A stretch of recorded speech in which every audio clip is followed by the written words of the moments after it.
Hello বন্ধুরা, কেমন আছো? আশা করি সবাই ভালো আছো। টিএস সিম্পল লাইফস্টাইল ব্লগে আমি তনুশ্রী তোমাদের সবাইকে জানাই অনেক অনেক অনেক স্বাগত, অনেক ভালোবাসা। এখন বাজে 9:30 আর আজকের ব্লগটা আমি এখন থেকে শুরু করছি। আজকে বানাচ্ছি আলুর পরোটা। আর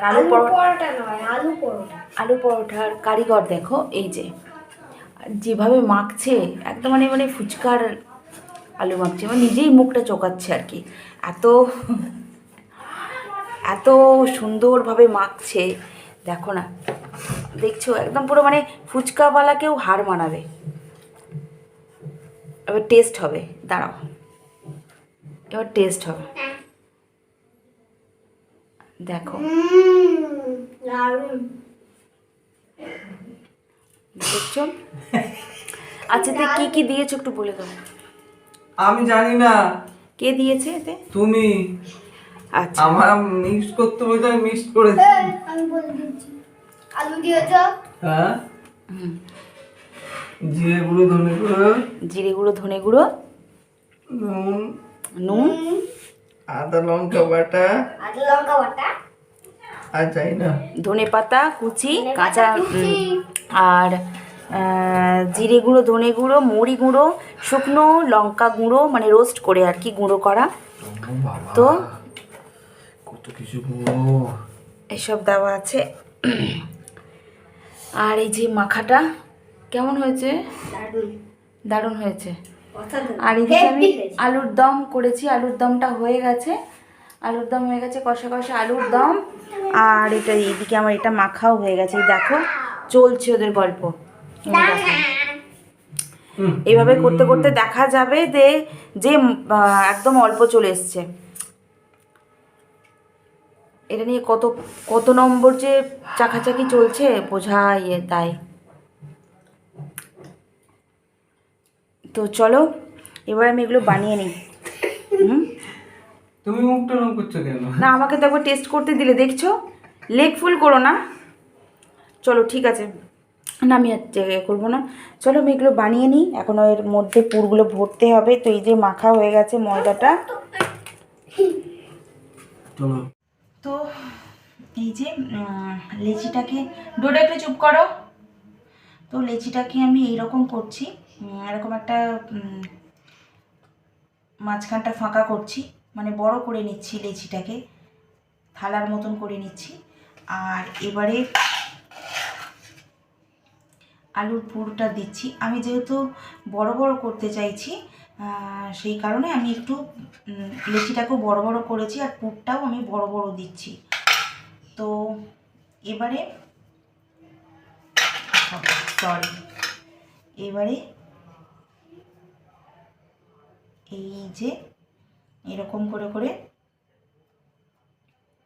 মুখটাকে আমি বন্ধ করে দিচ্ছি, দিয়ে সব একসাথে জড়ো করছি, করে এরকম মতন করে মোমোর মতন করে, হ্যাঁ মোমোর মতন করে এটাকে এইভাবে ঢুকিয়ে নিচ্ছি, তারপরে রোল গোল করে নিচ্ছি। তো হয়ে গেছে। তার কারণ আমাদের আমি একটু মোটা মোটা করতে চাইছিলাম, সেই জন্য। তো আমার এইভাবে সব কটা বানানো হয়ে গেছে। তো আমার এই যে এই দিকটা আমি নিচের দিকে দেব। তো এইদিকে এই দিকটা মানে যেখানটা আমি জুড়েছি, তো ওই দিকটা নিচের দিকে দিলে কি হবে, তাহলে আর ফাটবে না। তো তেলটা আমার অনেকটা হয়ে গেছে সেই জন্য। আর আমার আটাটা একটু নরম, ময়দাটা একটু নরম করে মাখা হয়ে গেছে, তো আমি সেই জন্য একটু কয়েকটাতে আমি লাগিয়ে নিচ্ছি। প্রত্যেকটাই কিন্তু আমি ওই নিচের দিকে করেই আমি করবো, মানে যেদিকে আমি জুড়েছি সেইখানটা আমি নিচের দিকে রাখবো, তাহলে কি হবে, ফেটে যাবে না। আর খুব আলতো হাতে আমি করব, একদম খুব বেশি চাপবো না।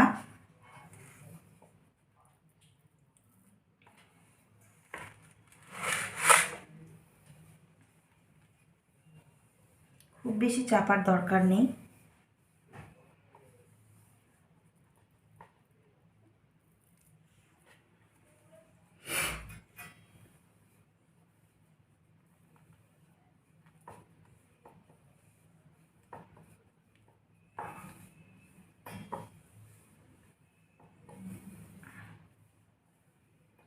এই যে আমার বেলা হয়ে গেল,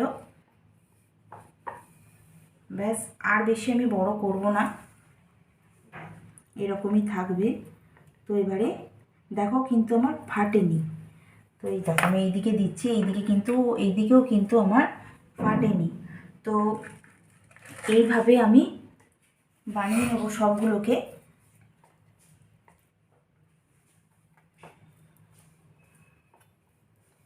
আরো থালা লাগবে তো। না না,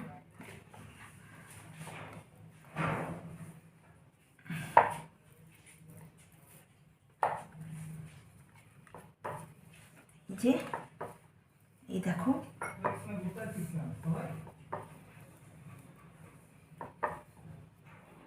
তো চলো আমি একটা একটা করে বানাবো আর একটা একটা করে ভাজবো। তো আমার দুটো হয়ে গেছে, তো সেই জন্য এবার আমি ভাজতে চলে যাব।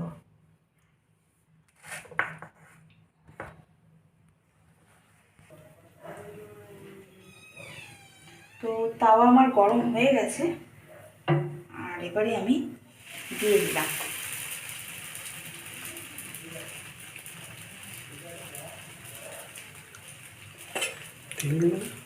দিচ্ছি, একটু পরে দিয়ে দেবো, দেবো একটু হালকা হয়ে যাক।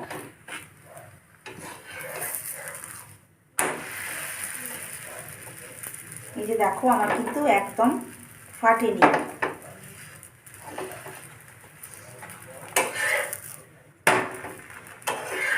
দেখছো?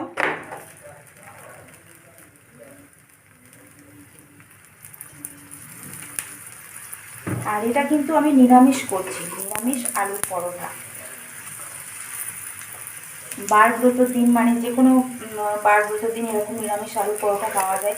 আর সবসময় যে আমিষ করতে হবে তার কোনো, নিরামিষই বেশি ভালো লাগে বরং আলুর পরোটা। আমিষের থেকে নিরামিষটা আমাদের কাছে তো বেশি ভালো লাগে। অনেকেই আছে যে আমিষ খায় না, সেক্ষেত্রে না নিরামিষটাই বেশি ভালো। আর এই দেখো আমার কিন্তু আলুর পরোটাটা ফুলছে, দেখতেই পাচ্ছ আলুর পরোটা কিন্তু আমার ফুলছে।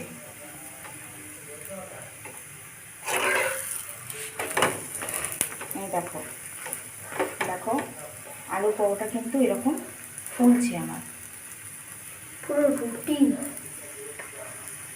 মতন। দেখতেই পাচ্ছ একদম পুরো ফুলকো ফুলকো হয়েছে আলুর পরোটা।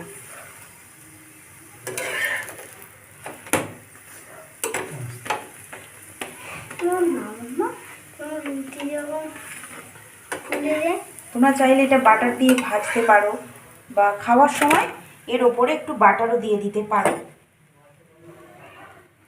খেতে আরো টেস্টি হয়ে যাবে। এই যে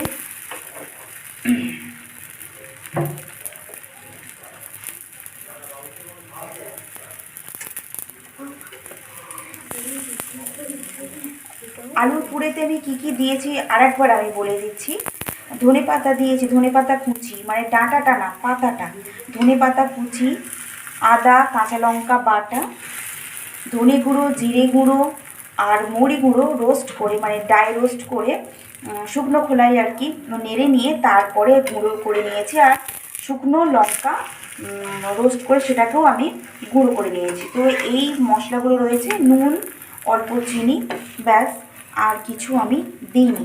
মৌরিটা কিন্তু অবশ্যই দেবে, নিরামিষ আলুর পরোটাতে মৌরিটা কিন্তু অবশ্যই দেবে।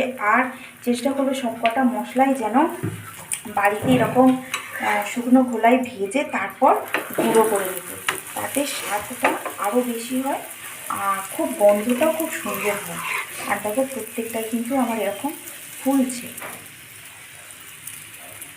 এই দেখো দেখতেই পাচ্ছ প্রত্যেকটা আলুর পরোটাই কিন্তু আমার এরকম ফুলছে।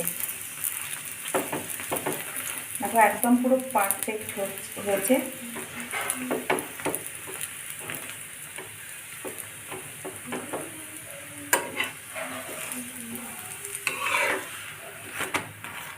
দেখছো দুদিকেই কিন্তু আমার একদম মানে কোনো অসুবিধা নেই যে এই হয়ে গেছে বা কিছু। আমার আজকে আলুর পরোটা বানানো বা আমার চ্যানেলটাকে যদি তোমাদের ভালো লাগে অবশ্যই কিন্তু চ্যানেলটার পাশে থেকো, সাবস্ক্রাইব করে আর বেল নোটিফিকেশন অল করে দিয়ে। আর আমার আজকের এই ভিডিওটা মানে আলুর পরোটাটা, নিরামিষ আলুর পরোটা তোমাদের কেমন লাগলো অবশ্যই কিন্তু জানিও আমাকে কমেন্টের মাধ্যমে। যদি বেশি ভালো লেগে যায় তাহলে অবশ্যই চ্যানেলটাকে শেয়ার করে দিও। আর আমার চ্যানেলে এরকম সুন্দর সুন্দর রেসিপি বা আমার ডেইলি লাইফস্টাইল দেখার জন্য অবশ্যই কিন্তু চ্যানেলটাকে সাবস্ক্রাইব করে দিও। তো আমার হয়ে গেছে আলুর পরোটা আর আলুর দম। দেখতেই পাচ্ছ প্লেট, আর এই প্লেটটা রেডি করেছি আমার ডোডোর জন্য। ওকে একটু সাজিয়ে গুছিয়ে খেতে দিতে হবে, ওর আজকে খুব ইচ্ছে হয়েছে। আর পরোটাটা দেখো একদম মানে পুরো নরম তুলতুলেই, যে নরম তুলতুলে দেখলেই যখন ভাজছিলাম একদম পুরো ফুলকো ফুলকো হয়েছে। আর খেতে অসাধারণ অসাধারণ হয়, একদম মানে দারুণ খেতে হয়। তো পুরটা তো ওরা খাচ্ছিলো, তোমরা দেখেইছো কতটা টেস্টি হয়েছে, ওরা মুখটা করছিল। আর পরোটাটা একদম পুরো ফুলকো ফুলকো হয়েছে, সেই জন্য এতটা নরম, সাথে আলুর দম তো একদম পুরো পারফেক্ট। আজকে রাতের ডিনার, রাতের ডিনার। তো এরকম পারফেক্ট আলুর পরোটা আলুর দম বানানোর জন্য, আলুর দম না, আলুর পরোটা বানানোর জন্য তো অবশ্যই রেসিপিটা দেখো, খুব ভালো লাগবে তোমাদের। তো চলো ভিডিওটা এখানেই শেষ করছি, আবার দেখা হবে অন্য কোনো ভিডিওতে, অন্য কোনো ভ্লগে, যেহেতু আমার ভ্লগ চ্যানেল তো ভ্লগে। তো চলো সবাই ভালো থেকো, সুস্থ থেকো, সাবধানে থেকো, টাটা।